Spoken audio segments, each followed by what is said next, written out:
तो फ्रेंड्स, आज की कहानी आप सभी के बीच एक ऐसी लड़की की लेकर आई हूँ जो कि लड़की और एक लड़का, इन दोनों ने मामा भांजी के रिश्ते को ये शर्मसार कर दिया है और इन दोनों के बीच ऐसा संबंध जिसे कि हमारा समाज कभी स्वीकार ही नहीं करता।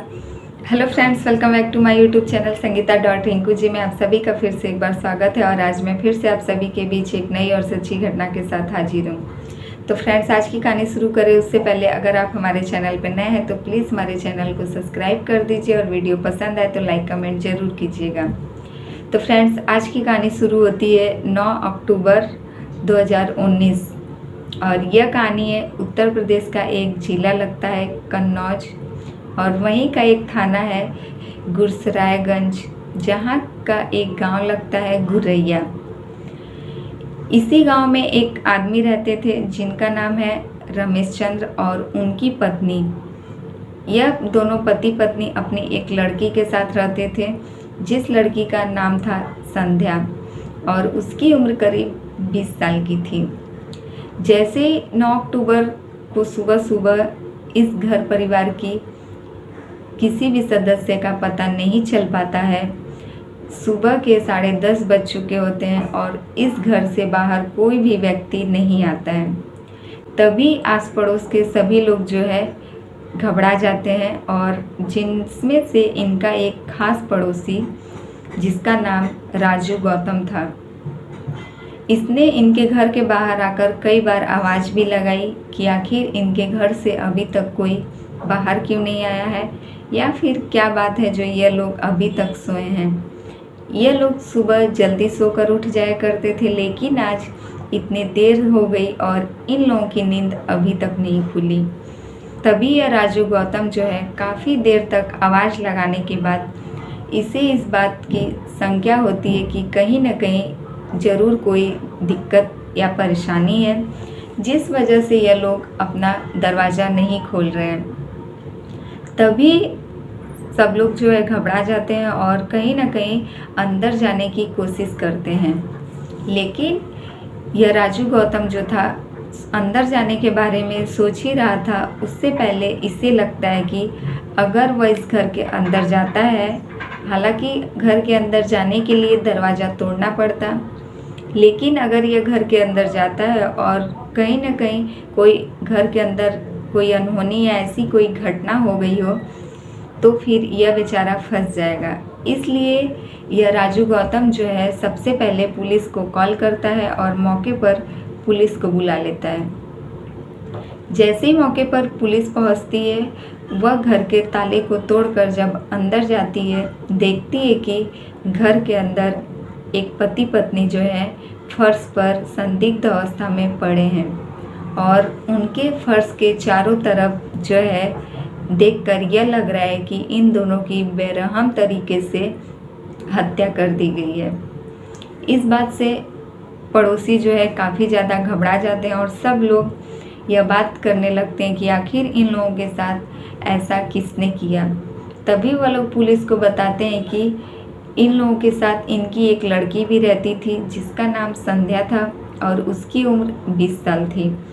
अगर यह दोनों पति पत्नी इस हाल में आया है तो वह लड़की कहाँ गई।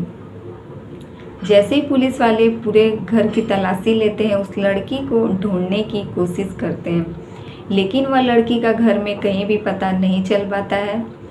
तब पुलिस को यह लगता है कि कहीं कोई उसे अगवा कर तो नहीं ले गया, क्योंकि घर की हालत देखकर लग रही थी कि यहाँ पर डकैती का मामला है और हो सकता है चोर चोरी करने के बाद इनकी लड़की को अगवा करके ले गया हो। जैसा कि अगर लड़की को अगवा कर कोई ले जाता है तो उससे बहुत सारे गलत तरीके का काम करवाया जाता है। इसलिए पुलिस वाले भी जो थे घबरा गए थे। ऊपर से यह लड़की जो थी यह 20 साल की थी। इस वजह से सब लोग काफ़ी परेशान हो गए और इस केस की अच्छे से छानबीन करने में लग गए। सबसे पहले पुलिस जो थी इन दोनों पति पत्नी के शव को हॉस्पिटल पहुंचा देती है पोस्टमार्टम रिपोर्ट के लिए, और जब तक कि पोस्टमार्टम रिपोर्ट आता तब तक इधर पुलिस अपना काम कर रही थी। पुलिस उनकी लड़की को बहुत ढूंढने की कोशिश की, लेकिन जब उनकी लड़की नहीं मिली तो पुलिस उनकी लड़की का मोबाइल नंबर ही जो सर्विलांस पर डाल देती है और यह सब घटना को कुछ समय बीत जाता है। तब एक दिन सर्विलांस के जरिए यह पता चलता है कि उनकी लड़की का जो नंबर था वह पश्चिम बंगाल के हुगली ज़िले में एक्टिव था।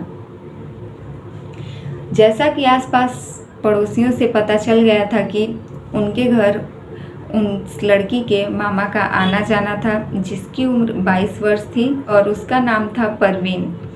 सारे पड़ोसी मिलकर जो है पुलिस को यह खबर भी दिए थे कि उस लड़की का संध्या का, जिसकी उम्र 20 वर्ष थी, उसका उसके मामा परवीन के साथ काफ़ी दिनों से अफेयर चल रहा था और इस बात की खबर मोहल्ले वालों को भी लग चुकी थी।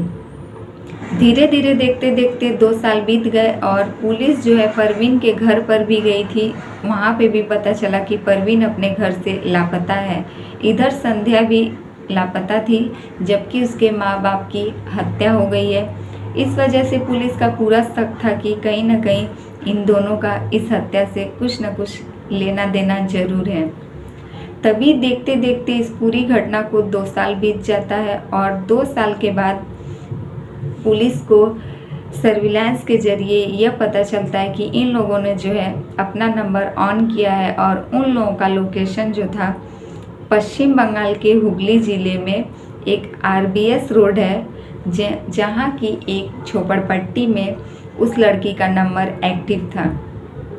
तभी पुलिस वहाँ पहुँचती है और जैसे ही वहाँ पहुँचकर इन दोनों की खोजबीन करती है, पुलिस को यह लड़का परवीन और वह लड़की संध्या पुलिस के हाथ आ जाते हैं, जिसे पुलिस वापस लेकर उत्तर प्रदेश जाती है और फिर वहाँ उससे सब पूछताछ किया जाता है।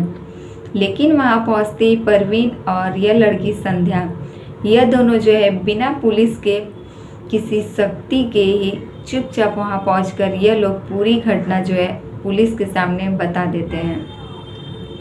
दरअसल 2 साल पहले जब यह लड़की 18 साल की थी और यह लड़का जो है 20 साल का था, यह लड़की 8 तक ही पढ़ाई की। उसके बाद यह अपनी पढ़ाई जो है बंद कर दी और यह अपने घर में अपने माता पिता के साथ घर पर ही रहती थी।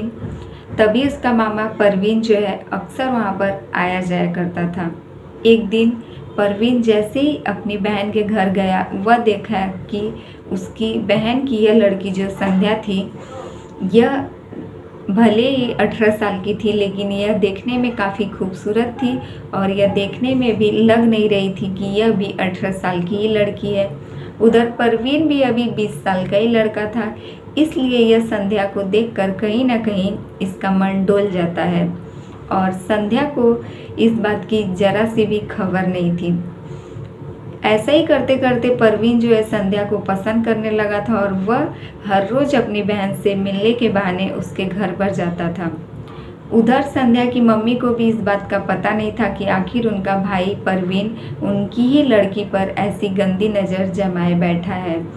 तभी एक दिन परवीन जो है अपनी बहन से मिलने उसके घर पहुंचता है, जबकि शादी में जाने के लिए संध्या और उसके माता पिता तैयार हो रहे थे। संध्या इतनी खूबसूरत ड्रेस पहनकर परवीन के सामने आ गई कि परवीन बस उसे देखता ही रह गया और जैसे ही सब लोग शादी में से वापस आए, परवीन भी सबके साथ खा पीकर सोने चला गया, लेकिन उसे रात भर नींद नहीं आई। वह इस बारे में सोचता रहा रात भर कि आखिर संध्या कितनी खूबसूरत लड़की है। किसी तरीके से उसे नींद आई और फिर सुबह वह उठकर देखता है कि उसकी बहन और उसके जीजा अपने अपने कामों में व्यस्त हैं। संध्या जो थी वह किचन में खाना बना रही थी। परवीन तभी जाता है संध्या के पास किचन में और वहां जाकर खड़े होकर उससे बातें करने लगता है। तभी संध्या के साथ परवीन जो है काफ़ी देर तक बातचीत करता है और उसके बाद उसे अपनी बातों में इस कदर उलझा देता है कि धीरे धीरे संध्या के मन में भी परवीन को लेकर कुछ न कुछ चलने लगता है। परवीन की सारी इशारेबाजी जो है संध्या समझ रही थी, क्योंकि वह भी एक खूबसूरत और जवान लड़की थी। तभी देखते देखते एक दिन परवीन जो है संध्या के सामने अपने प्यार का इजहार कर देता है और संध्या भी है जो उसे एक्सेप्ट कर लेती है। तभी इन दोनों के बीच जो है प्यार मोहब्बत का सिलसिला शुरू हो जाता है और संध्या के घर पर ही मौका मिलते ही परवीन जो है उसके साथ शारीरिक संबंध भी बनाना स्टार्ट कर देता है। धीरे धीरे यह सब इन लोगों की आदत बन चुकी थी और यह सब सिलसिला हर रोज़ का था। किसी को इस बात की खबर तक नहीं थी कि आखिर इस मामा और भांजी के बीच यह सब रिश्ता भी चल रहा है। संध्या की माँ को भी इस बात का खबर नहीं था, क्योंकि उसका सगा भाई उससे मिलने हमेशा हर रोज़ घर आता था और वह लोग जो है सबके खा पी कर सो जाने के बाद यह लोग जो है छत पर जाते थे और सबको लगता था कि यह लोग छत पर टहलने के लिए गए हैं, लेकिन यह लोग छत पर जाकर आपस में शारीरिक संबंध बनाते थे। और एक दिन संध्या की माँ जो है छत पर जाती है और वह अपने भाई और अपनी बेटी को इस हालत में देख लेती है। तभी अपनी बेटी को वहाँ पर बहुत ही ज़्यादा मारती पीटती है और अपने भाई से अच्छे से क्लास लेने के बाद उसे अपने घर से बाहर कर देती है। उसका भाई जो है कहता है कि यह सब उसकी आखिरी गलती है और अपनी बहन से माफ़ी मांगने के बाद वहाँ से चला जाता है। तभी संध्या और परवीन 3 महीने तक आपस में नहीं मिलते हैं, लेकिन इन लोगों का फ़ोन पर बातचीत करना लगातार लगा ही रहता है। यह लोग जो है अपनी हरकतों से कहाँ बाज जाते हैं। धीरे धीरे संध्या के पिता को लग रहा था कि अब संध्या की शादी जो है जल्दी कर देनी चाहिए, लेकिन संध्या और परवीन का यह फैसला था कि यह लोग एक साथ ही रहेंगे और यह लोग एक दूसरे से शादी करना चाहते हैं। हमारा समाज ऐसे रिश्ते को जो है नहीं अपनाता, इस बारे में सोचकर संध्या के माता पिता संध्या को इस बात से अलग रखते थे और समझा कर कि उन लोगों का रिश्ता जो है कभी भी नहीं जुड़ सकता। तभी संध्या एक दिन परवीन से कहती है कि हमारे माता पिता जो है हम दोनों को एक होने नहीं देंगे, इसलिए सबसे अच्छा है कि हम लोग घर से भाग जाते हैं। लेकिन परवीन कहता है कि घर से भागने के बाद भी तुम्हारे माता पिता हम लोगों को छोड़ेंगे नहीं, कहीं ना कहीं वो लोग पुलिस के पास जाएंगे और पुलिस का सहारा लेकर हमें ढूंढ निकालेंगे। इससे अच्छा है हम लोग उन लोगों को रास्ते से ही हटा देते हैं। तभी पूरी प्लानिंग संध्या और परवीन मिलकर करते हैं और संध्या के ही घर पर एक दिन रात को परवीन आता है, जहां सबको संध्या खाना खिलाकर सुला दी रहती है। तभी परवीन आता है और मौका देखकर अपने बहन और जीजा की हत्या कर देता है। तभी वहां से बचने के लिए संध्या को लेकर, जहां की संध्या पहले से ही प्लानिंग के तहत अपनी पैकिंग कर ली थी, तभी यह संध्या को लेकर वहां से सीधे पश्चिम बंगाल के हुगली ज़िले में भाग जाता है और वहां जाकर यह लोग एक छोटा मोटा काम कर कर यह लोग अपनी ज़िंदगी का गुजारा करते थे। इन लोगों को लगता था इन लोगों तक पुलिस कभी नहीं पहुंचेगी, लेकिन पुलिस के लंबे हाथ ने इन लोगों को वहां से भी ढूंढ निकाला। तो फ्रेंड्स, ये रही आज की कहानी अच्छी लगे तो प्लीज़ हमारे वीडियो को लाइक कमेंट जरूर कीजिएगा और हमारे चैनल पर नए हैं तो प्लीज़ हमारे चैनल को सब्सक्राइब कर दीजिए। फिर मिलेंगे आपसे ऐसे ही दूसरी सच्ची घटना के साथ।